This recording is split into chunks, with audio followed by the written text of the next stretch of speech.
Ladies in their late 20s and early 30s trying to figure this life out. Odike is now dating a married man. Yes, levels don't change. Oh. What? You really cannot just resort to drugs and intoxication for peace. Like the people will be so cute. Adria, shut up! Shut up! Obviously, she's jealous. I will never trade my independence for any man. So I should sit down and let a man be instructing me, telling me what to do. Could never be me. You told me what guy you even called her. She was a booty call. I had a business meeting. I expect you to be on my beck and call whenever I need you. What nonsense? Like, Can I take you out to dinner? really? Should we not just move on to Ella? Tell me What's wrong with you now? It's just sex and everyone is having it. will I not?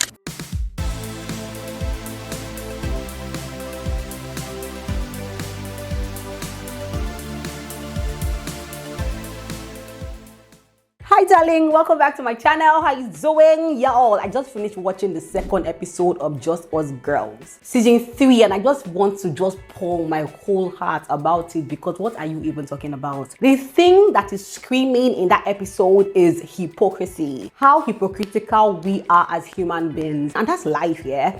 One person is committing a particular sin, right? You're hiding your own sin. But the other person who is very vocal about her sin is that person we are all castigating. But how about the mirror turns on everyone and we deal with ourselves? If you don't know what I'm talking about, Just Us Girls is a series about like ladies in their late 20s and early 30s trying to figure this life out. Marriage, relationship, love, money, just life in general, yeah? And I love that the series is written by Pastor Mildred Okonkwo. She's like the biggest relationship coach in the Christian space. So you can tell that she's hitting matters that she knows that we're all dealing with. So let's break this episode down. And if you've not watched the episode, I will not give you too many spoilers. If you watch this video and watch the episode, you will still be able to enjoy it, yeah? First of all, let's talk about GT. GT is now dating a married man. What? Yes, levels don't change. Oh.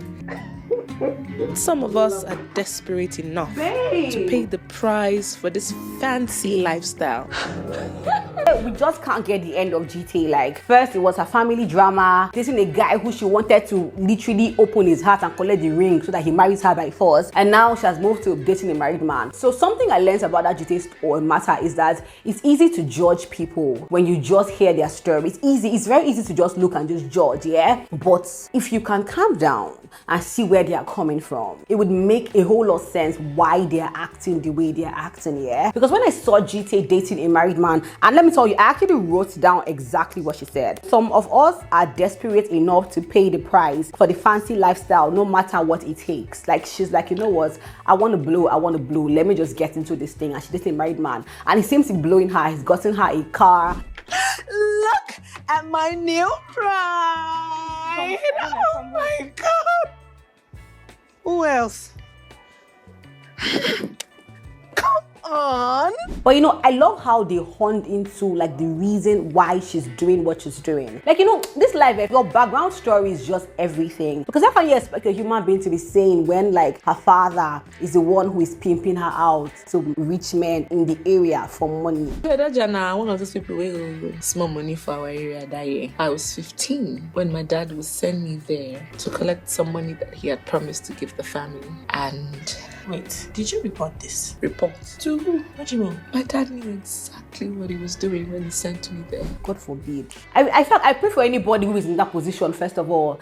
And I reject that kind of poverty that will make it, God forbid, your own father to pimp you out to married men on the streets, anywhere safe. And then she will now go strap the man, they bring the money, then the family will eat. People are going through a lot, I can't lie to you. So it's one thing to look at somebody who is doing crazy things and judge them, but until you hear their stories and you realize that, you know what, maybe it's not crazy. Like, just maybe I should be more empathic, yeah? And even get to know people more. Because I feel like when you can get to the root matter of anything, then we can solve the matter. Yeah, so that's the first thing that hit me, yeah? Now let's talk about the first hypocritical thing that I noticed from the episode. Ame.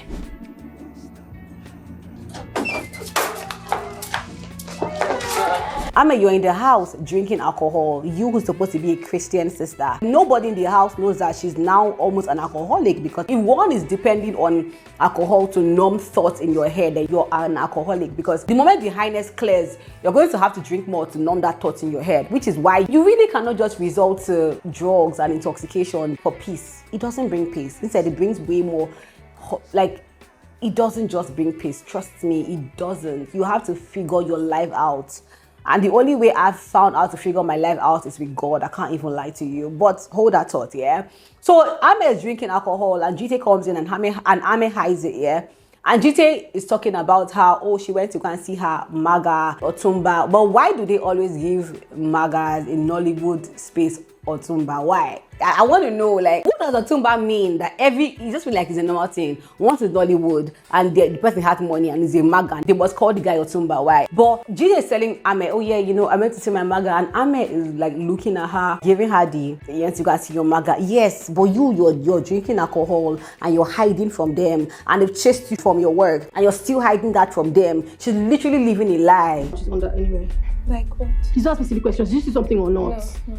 Okay. Before you judge anyone, figure your life out. Because as I saw Ame give GT the look, I'm looking at her like, babes, but your whole life is chaotic. Like, how can you live your own chaotic life to come and be giving somebody the eye? Because the person is outspoken about it. It's even those that speak out about their life that even get help. But, you know, it's crazy because I can only imagine the kind of end they want to give GT. Man, y'all should not make GT's life. Like, I'm beginning to like her. And I don't want anything bad to happen to GT. But with the way the story is going, I'm scared for GT. I can't lie to you. As in, I really am scared for GT. Now, the second hypocritical thing that was screaming loud, and is happening even in this day and age, is this Lola girl. Now, Lola is Tomiwa's side chick. Tomiwa is the person who has been introduced to the family as Koinsola's husband. I'm saying that because I hope they don't end up together. I just really hope, but that's who Tomiwa is. And then Tomiwa has this side chick, Lola. You know those kind of girls that are dating eligible, rich bachelors, yeah? Whose parents are like big in the society. Yeah, those kind of girls, exactly. They really want to marry this guy, but the guy can't marry them because they must live up to status, right? Lola is just a side chick. Because the whole social media, they're gushing about this Koinsola and Tomiwa's relationship, yeah? And Lola literally has this whole tantrum because her sister is gushing about the relationship. Skin, makeup, everything is giving. Like, the babies will be so cute. Shut up! Shut it, please. Since I walked in here, you've been yapping and yapping and yapping. I want some peace and quiet. Is that so much to ask for? Shut up!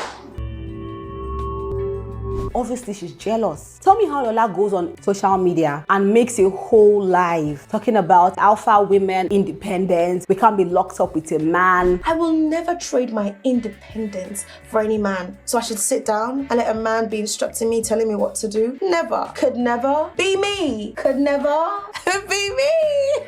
And these things are happening on social media. I've always heard people say like social media is a fake place. I won't lie to you, I don't want to believe it because I'm not fake as well. I'm not fake. Oh, I drop my vlogs there. As my vlogs are, that's literally how my life is. Do you get me? But thinking about it, I know that if I tighten things up and show the particular side of my life, I might attract a particular type of people.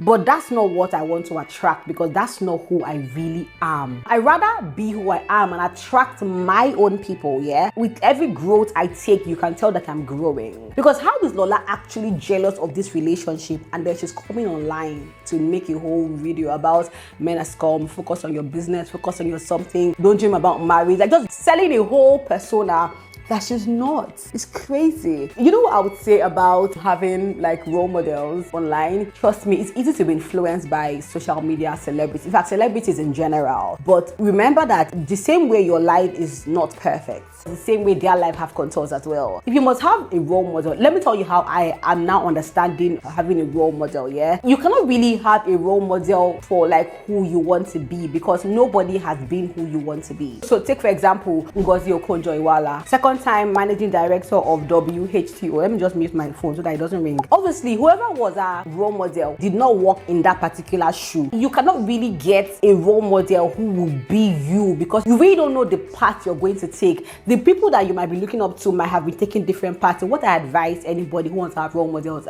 is get people that you can look up to for different aspects of your life. So take for example, for marriage, get somebody for marriage, right? For like what is important to you? Business, get someone for business. Femininity, get someone for that. So that you're looking at her for only femininity, and you're looking at her for only marriage. You're looking at her for how inspiring she is, or for, you know, for how she goes hard for her goals. That's what I think. Because if you're going to pick a human being to follow the person or follow the person for everything, you would fall down. You don't really know what's happening behind the scene. You have no idea. Do you get me? Just get the right people and allow God speak to you, because like people be lying. The guy even called her. He told me what guy which he even called her. She was a booty call. I had a business meeting. You don't expect me to be at your beck and call all the time, do you?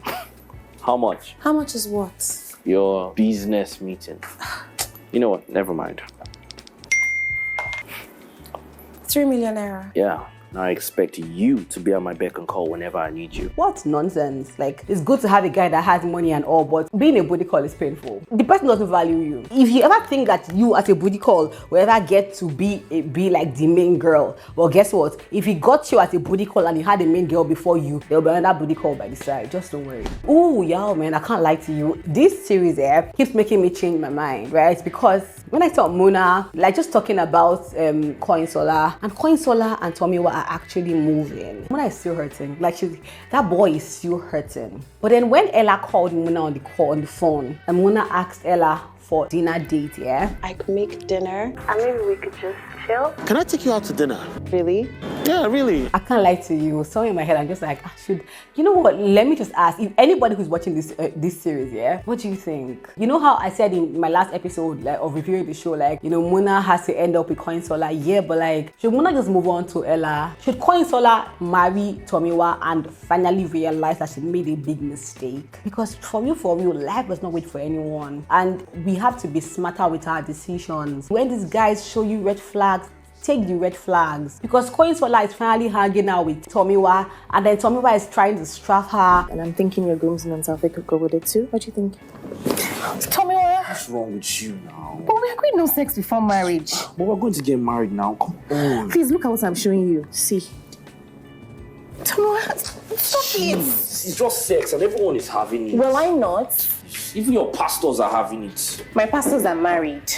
Whatever. Like, it's not that she's blind or what. Like, what makes you stick with a guy that your parents say the guy is good, but every time you're hanging out with this guy, you're seeing clashes? What makes you still stay with that guy? That's what I want to find out. Why? Spiritually, he's not even there. He probably has anger P. He's drinking alcohol. Like, what? Why are you there? Why don't you have boldness to just leave? You know, it's crazy. It's crazy. I won't lie. Picking the right your life partner is not even. It's tough. When I was single, one lady got married and I was asking her like, you know, how do you know he was the one? She was like, man, that, you know, God told her. And I was like, tell me, how does God tell people? Like, how does God speak about relationship? Like, how? I was so curious. Like, tell me. She was like, she really cannot say, but she kind of knew. I promise you, God really speaks. If you ask God, tell me who I should marry, what if this person is. Usually, if God will start showing you signs that this person is not the right person for you. Trust me. That's like one way. And when God shows you signs, like when you're with the person and you're just like clashes like this, leave. You don't have to stay there. Be bold. Even if the guy has money, he's so rich, but you're seeing clashes with this guy, leave. You get me? Yeah. But anyways, when I saw Muna and Ella, I was just like, maybe, I don't know. I want Muna to end up with Koinsola because that would be so nice. He loves her and all. But the moment I heard Muna ask Ella to take her to dinner, I was just like, yeah, man, I beg. Start living your own life, Joe. You can't be hung up with a girl that is obviously moving on. Live your own life. Carry this girl out. See if you like her. Build something with her. Leave. But I can't lie to you. If Muna ends up with Ella and Koinsola is heartbroken, it will be a better story. Because that's reality. That's more of life than... I know we all want happy ending, but this is my own take, Sha. What do you think? Do you agree with me or not? Please talk to me in the comment section. I think quickly, I want to just address that Iya Amina's character. I don't get, what is this Iya Amina's character? Because to me, she's over the top. She's too much. I don't know why she's still there. What kind of cleaner is there that will come to the house that she's cleaning and tell one of the girls, Do you ever get transport fare? Maybe everybody get sugar daddy like. I don't understand. Yamina is one proof that is a movie because I don't get, like, I don't understand. I guess she's there to just uncover things like I loved how she uncovered that Ame's own like drinking issues. That woman is crazy. That woman is an amebo. I see this thing for your group. I did surprise. I can't say, tell me, Mamutina. It surprised me. Àbí àti àmẹ́ tí mo ti kò jẹ́jẹ́ bẹ́ẹ̀ ò lè mutí náà. Àti àmẹ́ ò lè máa mutí. It's not mine. I confiscated it from a pupil class. What? Like what? So I like that she uncovered that because they would never have found out, obviously, yeah? Ame needs help. I'm happy they now know that the girl needs help. Y'all should uncover Ame for me. I just want to know Ame. I'm curious about Ame's life. I can't lie to you. And finally, let's touch on Andrea talking about Nollywood girls and BBL. From the moment that girl came out with her new BBL, the whole of Nollywood industry producers have been running after her with jobs. That could have been me now. That should be me. But I can't lie to you, yeah. Watching Nigerian movies these days, it feels like everybody's got a BBL. Even the ones that look, that you're just like, this girl looks so holy. BBL. Why? And then the more producers cast those people, the more normal ladies, I mean, we're all normal, but ladies feel pressure to go and do BBL. Why? Why do they feel like they're getting more roles? Why? Have you noticed it as well? Because I can't lie to you. Watching a lot of movies, everybody's ass is big. Like, Baba, it's crazy. You get? But what do you think about it? Like, what's your opinion? I liked episode 2, I can't lie to you. I want to go deeper. I just want them to uncover more things for me, but so far, it's a good series. Just Us Girls, you gotta watch it. Like, you really gotta. I'll stop here. What's your opinion? Oh yeah, somebody mentioned in my last video, someone said, when I asked if it was good that GTA blocks her family, someone said GTA could have set them up. But do you agree? Because GTA has tried. Imagine sending your sister to school and then she gets pregnant and they're calling you for money for the child, to take care of the child. Like, I guess the more the story uncovers, the crazier it gets. Because look at GT's life. Her father pimps her. Do you really think they want to be set up? There are people in this life who don't want to be set up. Because look at her family. So after watching episode 2, what do you think about GT? Do you think she could set them up? Or do you think she needs to give them a healthy space? I think she needs to. I think she even needs to go for therapy. Somebody needs to go down to GT's life and bring her out. And even anybody who's watching, who's just going through, like, your past is so deep, talk to somebody who can bring you out of it. Because, like, you need to let go of the demons of your past so that you can become a better person. But I'm going to end here. I enjoyed the episode. I can't wait for episode 3. Thank you for watching. If you enjoyed it, tell me what. Just give me your own opinion in the comment section. I love you with all my heart. Have a good time. Bye-bye.